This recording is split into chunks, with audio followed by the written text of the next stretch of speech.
Hi friends, welcome to One Style Cooking.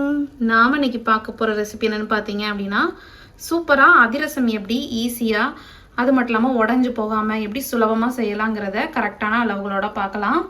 So வாங்க இப்போ நம்ம வீடியோக்குள்ள போயிரலாம். வீடியோக்குள்ளே போகிறதுக்கு முன்னாடி கீழே உள்ள ரெட் கலர் சப்ஸ்கிரைப் பட்டனை கிளிக் பண்ணுங்கள். கூடவே பக்கத்தில் உள்ள பெல் ஐக்கானையும் கிளிக் பண்ணுங்கள். அப்போ தான் நான் போடுற வீடியோ எல்லாமே உடனுக்குடன் உங்களுக்கு தெரிய வரும். வாங்க இப்போ வீடியோக்குள்ளே போகலாம். இன்றைக்கி அதிரசம் ரெடி பண்ணுறதுக்கு 1 கிலோ அளவுக்கு பச்சரிசியை நல்லா 2 டைம் நல்லா அலசி எடுத்துக்கோங்க. மாவு பச்சரிசின்னு கேட்டு வாங்குங்க. இது ஒரு 3 மணி நேரம் நல்லா ஊற வச்சுட்டு இந்த மாதிரி வீட்டுக்குள்ளேயே ஒரு காட்டன் கிளாத்தை விரித்து வச்சு நல்லா காய விட்டுக்கோங்க. எந்த அளவுக்கு காயணும் அப்படின்னா இந்த மாதிரி அரிசி அள்ளி பார்த்தோம் அப்படின்னா நம்ம கையில் அரிசி ஒட்டணும். அந்த அரிசியில் ஈரப்பதம் இருக்கணும். நம்ம வீட்லேயோ இல்லைன்னா மிஷின்லேயோ கொடுத்து நல்லா அரைச்சி எடுத்துக்கோங்க. வீட்டிலங்கிறப்ப இந்த மாதிரி நல்லா சலிச்சு எடுத்துக்கணும். ஏன்னா இதில் நிறைய அந்த குருணைகள் இருக்கும். அந்த குருணையுமே நீங்கள் வேஸ்ட் பண்ண வேண்டாம். அதை நம்ம புட்டாவோ இல்லைனா நம்ம அரிசி உப்புமா அந்த மாதிரிலாம் பண்ணுவோம் இல்லையா, ஸோ அதுக்கெலாம் நம்ம யூஸ் பண்ணிக்கலாம். மாவு பார்த்திங்கன்னா இந்த மாதிரி நம்ம பிடிக்கிறப்ப நல்லா இந்த ஈரப்பதம் இருக்கணும். அதை இந்த மாதிரி நல்லா அமுக்கி விட்டு எடுத்துக்கோங்க. அப்போ நம்மளுக்கு இந்த ஈரப்பதம் நம்மளுக்கு அப்படியே இருக்கும். 1 கிலோ நம்ம பச்சரிசி எடுத்தீங்க அப்படின்னா 750 கிராம் நம்ம வெல்லம் எடுக்கணும். ஸோ அதை பற்றி எல்லாம் பார்க்கலாம். நம்ம மாவு நல்லா ஈரமாவாக நல்லா ரெடி பண்ணி வச்சுருக்கோம் இல்லையா, பாருங்கள் நல்லா அமுக்கி வச்சதும் நல்லா நம்மளுக்கு அப்படியே இந்த ஈரம் அப்படியே இருக்குது. நம்ம கொஞ்சமாக சுக்கு பொடி சேர்த்துக்கலாம், நல்ல வாசனையாக இருக்கும். ஏலக்காய் தூள் அதுவும் கொஞ்சம் சேர்த்துக்கோங்க. இதோடவே கொஞ்சமாக கருப்பு எள்ளும் சேர்த்துக்கலாம். இப்போ இதெல்லாம் சேர்த்து நல்லா மாவை மிக்ஸ் பண்ணி கிளறி வச்சுக்கோங்க. நம்ம பாகு சேர்க்கறதுக்கு முன்னே ரெடியாக இருக்குது. அதிரசம் பண்ணுறதுக்கு நான் பார்த்தீங்கன்னா மண்டை வெல்லம் எடுத்திருக்கேன். நம்ம அச்சு வெல்லம் இருக்கு இல்லையா, அது எடுக்காமல் நம்ம அந்த பெரிய வெல்லமாக ஒரு கட்டியாக இருக்கு இல்லையா, ஸோ மண்டை வெல்லம் பாகு வெல்லம்னு சொல்லுவாங்க. ஸோ அதை எடுத்துக்கோங்க. அதுதான் அதிரசத்துக்கு உடையாமல் நல்லா வரும். ஸோ இப்போ நம்ம 1 கிலோ பச்சரிசிக்கு நான் இன்னைக்கு 3/4 கிலோ அளவுக்கு வெல்லம் எடுத்திருக்கேன். இதில் 1/2 கிளாஸ் அளவு மட்டும் தண்ணி சேர்த்தா போதும். தண்ணி அதிகமாக சேர்த்திங்க அப்படின்னா உங்களுக்கு பாகு பதம் வரதுக்கு லேட் ஆகும். இப்போ நான் சின்ன பாத்திரத்தில் வச்சுருக்கேன். இது வெல்லம் கரைகிறதுக்காக மட்டும்தான்.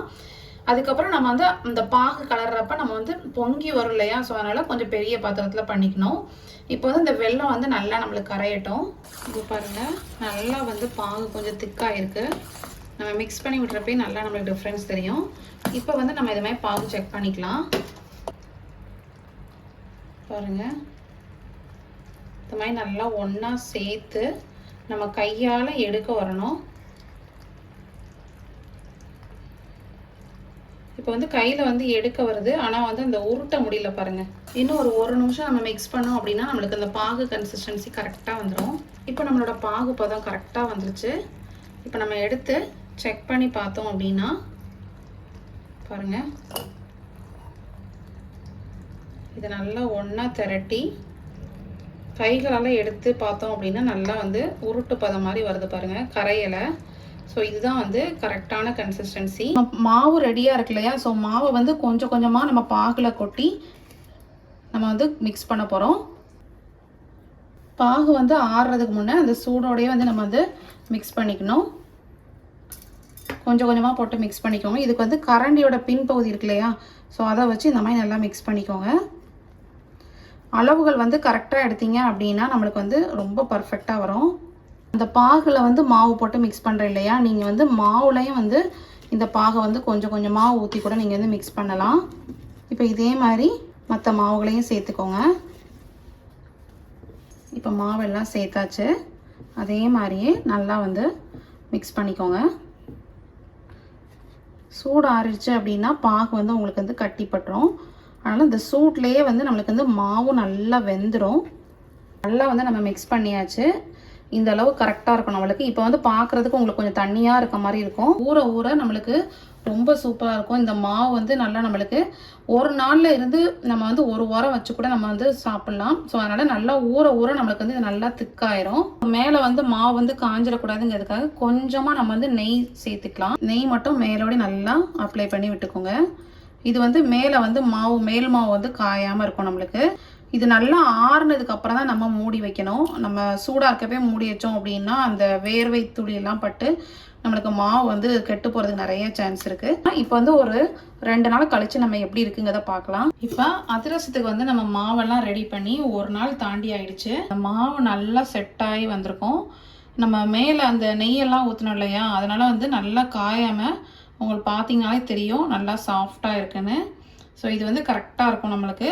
இப்போ வந்து நம்ம இதில் வந்து எந்த அளவுக்கு நீங்கள் அதிரசம் போட போகிறீங்களோ அந்த அளவுக்கு மாவு மட்டும் எடுத்துக்கோங்க. எடுத்துட்டு மீதி உள்ள மாவை நீங்கள் வந்து நம்ம காயாமல் இருக்கிறதுனால வெளியவே வைக்கலாம், இல்லை நீங்கள் ஃப்ரிட்ஜில் கூட வச்சுக்கலாம். வச்சு தேவைப்படுறப்ப நம்ம அதிரசம் போட்டுக்கலாம். இப்போ நான் வந்து கொஞ்சமாக மாவு எடுத்துக்க போகிறேன். இந்த மாவு வந்து நல்லா ஒன்றா சேர்த்து நல்லா மிக்ஸ் பண்ணிக்கோங்க. இப்போ இந்த மாதிரி ஒரு பிளாஸ்டிக் கவர் எடுத்துக்கோங்க. இதில் கொஞ்சமாக நம்ம நெய் அப்ளை பண்ணிக்கலாம். இப்போ நம்மளுக்கு ஆயில் வந்து நல்லா சூடாகிடுச்சு. இப்போ வந்து அடுப்பை மீடியம் ஃப்ளேமில் வச்சுக்கோங்க. இப்போ நம்ம ரெடி பண்ண மாவில் இந்த அளவுக்கு மாவு எடுத்து அதை நல்லா உருண்டையாக பிடிச்சிக்கோங்க. கையில் வந்து நெய்யோ ஆயிலோ தடவிக்கோங்க. இப்போ நம்ம பிளாஸ்டிக் ஷீட்லேயுமே வந்து நம்ம ஆயில் அப்ளை பண்ணியிருக்கோம். இப்போ இதை நல்லா ரொம்ப பெருசாக பண்ணாமல் ரொம்ப திக்காகவும் இல்லாமல் இந்த மாதிரி தட்டி எடுத்துக்கோங்க. இப்போ சென்டரில் ஒரு விரலை வச்சு ஒரு ஹோல் மாதிரி போட்டுக்கோங்க. சூப்பராக வந்திருக்கு.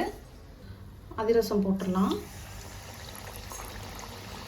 போட்டதுமே நம்ம வந்து கரண்டி வந்து யூஸ் பண்ணக்கூடாது. மாவு வந்து பார்த்தீங்க அப்படின்னா நல்லா அதிரசம் குக் ஆகி நம்மளுக்கு அப்படியே தானாக மேலே எலும்பி வரும். எலும்பி கலர்லாம் நல்லா சேஞ்ச் ஆகி ஒரு சைடு குக் ஆனதுக்கப்புறம் தான் நம்ம வந்து மாற்றி போடணும். நம்ம அடுப்பையும் வந்து பார்த்திங்கன்னா மீடியம் ஃப்ளேமில் வச்சுக்கோங்க. பாருங்கள், இப்போ கலர்லாம் நல்லா சேஞ்ச் ஆகி மேலே எலும்பி வந்திருக்கு. மாவு எதுவுமே பிரிஞ்சு வராமல் அவ்வளோ சூப்பராக வந்திருக்கு பாருங்கள். இப்போ இது நல்லா நம்மளுக்கு ஃப்ரை ஆகணும். இப்போ நம்மளுக்கு மாற்றி போடாமலே எவ்வளோ சூப்பராக ரெடி ஆகிடுச்சு பாருங்கள். அந்த டெக்ஸ்சர், அந்த கலர் எல்லாமே அவ்வளோ சூப்பராக இருக்குது. இப்போ இந்த ஆயிலெலாம் நல்லா வடிகட்டிட்டு இதை நம்ம எடுத்துடலாம். இப்போ இதே மாதிரியே எல்லா அதிரசத்தையும் போட்டு எடுத்துக்கலாம். எவ்வளோ அழகாக சூப்பராக வந்திருக்கு பாருங்கள். அந்த அளவுகளோடு நீங்கள் கரெக்டாக பண்ணீங்க அப்படின்னா சூப்பராக உங்களுக்கு அதிரசம் கிடைக்கும். அதிரசம் பாருங்கள் சூப்பராக ரெடியாகி வந்திருக்கு. நான் வந்து உங்களை செஞ்சு காமிக்கிறதுக்காண்டி கம்மியான குவான்டிட்டியில் செஞ்சுருக்கேன். ஸோ கண்டிப்பாக நீங்களும் இந்த மெத்தடில் ட்ரை பண்ணி பாருங்கள். உங்களுக்கும் இந்த வீடியோ ரொம்ப பிடிச்சிருக்கும், யூஸ்ஃபுல்லாகவும் இருக்கும். இந்த வீடியோ பிடிச்சிச்சுன்னா மறக்காமல் லைக், ஷேர், சப்ஸ்கிரைப் பண்ணுங்கள். நெக்ஸ்ட் ஒரு சூப்பரான ஒரு வீடியோவில் மீட் பண்ணுறேன். தேங்க்யூ, பாய்.